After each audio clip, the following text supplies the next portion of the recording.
Moi, ce que j'aimerais savoir, c'est comment on fait pour méditer sur une problématique particulière. Tu vois, si tu veux démêler un nœud, je n'ai pas d'idée en particulier, mais voilà, c'est comme ça arrive dans la vie, et je me dis que méditer peut aider à trouver des solutions, retrouver un peu la voie de son intuition, mais alors comment on s'auto-guide ce genre de méditation?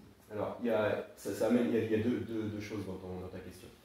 Tu peux soit faire la méditation comme on a fait ce matin, par exemple sur la concentration, et ce qui va se passer, c'est que quand la conscience, elle observe quelque chose, on a une conscience qui est souvent un peu avec des œillères, comme un cheval qui a des œillères, on a un peu la même chose, c'est-à-dire qu'on voit une partie du problème, quand on a une problématique, et que quand on commence à prendre de la distance et d'ouvrir les perspectives, on va avoir des solutions qui vont venir. La méditation nous permet d'avoir un regard à 360 degrés sur notre esprit, sur les problèmes, de façon naturelle. Quand on développe notre conscience, qu'on s'entraîne à mettre l'attention comme on l'a fait ce matin, et qu'on développe notre conscience, naturellement, on prend de la distance, on devient l'observateur et on a la capacité de voir les choses à 360 degrés.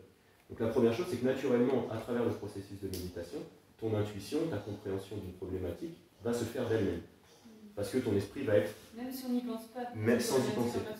Sans y penser. Si le cerveau se reconnecte là où il faut. C'est un peu ce que je disais tout à l'heure avec l'inconscient et le conscient. Je pense à mon problème de façon consciente, j'ai que 5% de l'histoire. Mon inconscient, on a les autres 95%, sauf que je n'ai pas accès.